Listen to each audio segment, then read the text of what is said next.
અત્યારે અમે લુખાસણ ગામના શિવસાગર હનુમાન મંદિરની બાજુમાંથી પસાર થતી સરસ્વતી નદીના પટમાંથી અત્યારે પાણી થોડું ઓછું થઈ ગયું છે, પ્રવાહ આગળથી ઓછો છે એટલે. પણ અત્યારે ધીમું ધીમું વળાંક પાણી થોડું ચાલુ છે અને ત્યાં આગળ મને લાગે સંદેશરી સુધી પાણી પહોંચે છે અને સુકાય છે એવી પરિસ્થિતિ અત્યારે છે.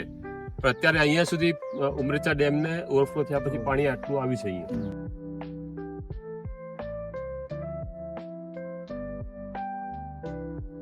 અત્યારે અમે લુખાસણથી નાગવાસણા જે કોજવે છે સરસ્વતી નદી ઉપર ત્યાં ઉપસ્થિત છીએ. મારી સાથે લુખાસણના સરપંચ અને રમેશભાઈ ઠાકોર ઉપસ્થિત છે. એટલે આપણે સરસ્વતી નદી વિશે આ જે વિભાગ છે ઉમરેચા ચેક ડેમ બાદનો છે. આગળ ઉમરેચા ડેમ છે એ ઓવરફ્લો થઈ અને પાણી 2 દિવસ પહેલા વધુ આવતું હતું, પણ અત્યારે પાણીનો પ્રવાહ થોડો ઘટ્યો છે. પણ એ ઉમરેચા ડેમ બાદનું પાણી આ છે. તો રમેશભાઈ, તમને સરસ્વતી નદી જ્યારે નિયમિત વહેતી હતી એ તમે જોયેલી એ વખત? હાજી, 1987 આજુબાજુમાં અમે જે વખત નાના હતા, ખૂબ નદી ચોમાસામાં એટલી, શિયાળામાં પણ એટલી હેરતી, ચોમાસામાં પણ એટલી હેરતી. અને એ નદી હેરતી ત્યારે અહીંયા બટાટાનું બહુ સરસ વાવેતર થતું, એમાં ખૂબ લોકો સુખી હતા. પરંતુ 87 આજુબાજુમાં નદી પછી ડેમ 90 આજુબાજુ ડેમ બની ગયો, મુક્તેશ્વર ડેમ બન્યો. એના પછી નદી બિલકુલ બંધ થઈ ગઈ. નદી બંધ થઈ જવાથી ખેડૂતોને ખૂબ તકલીફ પડી. અહીંયા અમારે 300 ફૂટ નીચો પથ્થર આવે છે. લોકોના બોરોમાં પાણી પણ ઓછા થઈ ગયા. નદી જયારે ચાલુ થઈ કેટલા ફૂટે પાણી મળે સાહેબ? એ વખત તો એવું કહેવાય કે 42 અને 52 અને 62 ની નદીઓ હેરતી. એ વખત ફૂલ પાણી મશીન હેરતા, લગભગ મશીન ચાલતા, એટલા પાણી હતા. અત્યારે હાલ પાણીની જરૂર છે પણ પાણી બહુ ઊંડા જતા રહ્યા. 2017 પછી પહેલી વખત પાણી આવ્યું અહીંયા? હા, 2017 માં આવ્યું હતું. અચ્છા. અને આ 2 દિવસ વચ્ચેનો જે 8 વર્ષ નદી સુકાયેલી રહી, બિલકુલ સાહેબ, બિલકુલ. એમાં કેટલા તળ ઊંડા ગયા તમારી ભૂગર્ભ? પાણી હતું જ નહીં સાહેબ. 800 ફૂટે થાય ને કઈ નહીં, બિલકુલ પાણી. વાત કરું તો મેં પણ આ નદીની અંદર આજથી 35 વર્ષ પહેલા હું નદીની અંદર હું પણ નાયેલો છું. આ નદી અંદર મોટાભાગના આજુબાજુના અને ગામના મોટાભાગના ખેડૂતો નદી પર બટાકાનું સારું ખેતીનું વાવેતર પણ કરતા હતા, શાકભાજી પણ વાવતા હતા. ઉનાળુ બાજરી પણ સારામાં સારી થતી હતી. લસકા જે ઘાસ કહેવાય એ પણ નદીમાં થતું હતું. એટલે પશુપાલકો અને ખેડૂતો એકદમ ખુશ હતા. પણ જેના પછી જયારે મુક્તેશ્વર ડેમ બન્યો એના પછી આ નદીનો પ્રવાહ બંધ થયો. બંધ થવાથી આજે કહેવાય કે કુદરતી વરસાદ થાય અને કુદરતી વરસાદ ઉપર એના પછી જો આપણે અહીંયા આપણા ત્યાં લુખાસણ ગામ પાસે બાજુમાં સામે ઉમરેચા બેરેજ ચેક ડેમ બનાવ્યો.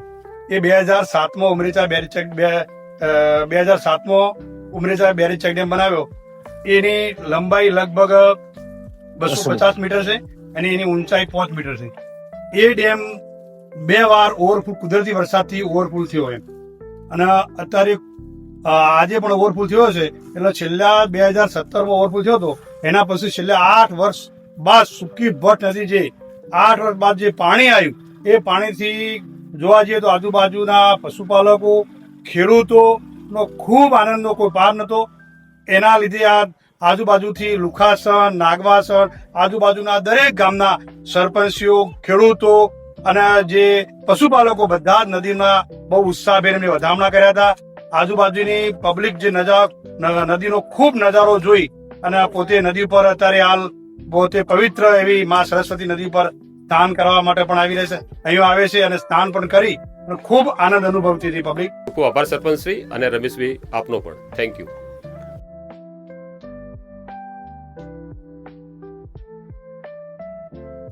અત્યારે અમે ઉમરેચા બેરેજ ઉપર આવ્યા છીએ, જે લુખાસણ સિદ્ધપુર તાલુકાનું જે લુખાસણ છે એની સીમતળમાં આ ચેકડેમ 2007માં બંધાયો છે. મારી સાથે લુખાસણના સરપંચશ્રી ઉપસ્થિત છે.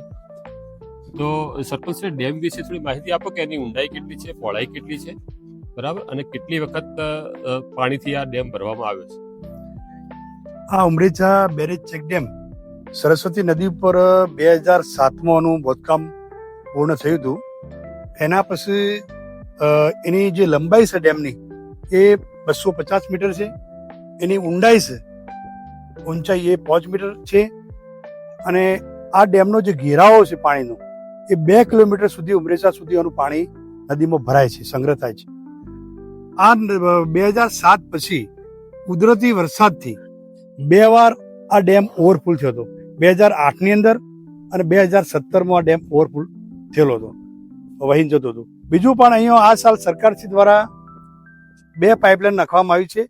એક ડિંડરોલથી અહીંયા પાઇપલાઇન દ્વારા પાણી લાવવા માટે પાઇપલાઇન નાખેલ છે અને બીજી મોટી દઉથી પણ પાણી મોટી પાઇપ અહીંયા નર્મદાના પાણી માટે પાઇપલાઇનનું કામ પૂર્ણ થયેલ છે. એટલે આવનાર સમયની અંદર કુદરતી વરસાદ સિવાય પણ નર્મદાના પાણીથી એ પણ આ ડેમ ભરવામાં આવશે સરકારશ્રી દ્વારા, એવી સરકાર દ્વારા આપણને હૈયાધારણા એમને આપેલી છે. અત્યારે હું હિંગળાજ માતા નદી કિનારે, સરસ્વતી નદી કિનારે આવેલી હિંગળાજ માતા મંદિર પાસે ઉભો છું.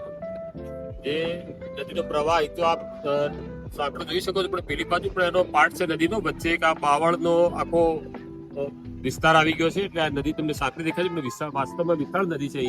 અહીંયા સામે હિંગળાજ માતાનું મંદિર છે અને સામે તમે જોઈ શકો સિદ્ધપુર નદી, સરસ્વતી નદી સિદ્ધપુર નગરમાં પ્રવેશ કરવાનો આ પ્રવેશ દ્વાર છે. અહીંથી જ્યાં રિવરફ્રન્ટ આલ્બમ બનાવવામાં આવે છે. લુકાસણ બાદ સંડેસરી, પછી સમોડા અને પછી ચાટવાડા, ત્યાંથી સરસ્વતી નદી ઉમરેચા ડેમ બાદ અહીંયા સિદ્ધપુર મુકામે પ્રવેશ કરે છે. હાલ તમે અહીંયા રિવરફ્રન્ટમાં નર્મદાનું પાણી નાખવામાં આવેલું છે, સામે જોઈ શકો છો. જો કે સરસ્વતી પાણી હજી સુધી સિદ્ધપુર સુધી પહોંચ્યા નથી. લુકાસણ ઉમરેચા ડેમ આસપાસ જ પાણી છે, પણ અહીંયા જે પાણી નાખવામાં આવ્યું છે 26 ઓગસ્ટે નર્મદાનું પાણી સિદ્ધપુર રિવરફ્રન્ટમાં નાખવામાં આવ્યું છે. સિદ્ધપુર સરસ્વતીમાં જે રિવરફ્રન્ટ બનાવવામાં આવ્યો છે એની અંદર પાણી નાખવામાં આવ્યું છે. એ પાણીનો પ્રવાહ તમે અત્યારે અહીંયા જોઈ શકો છો.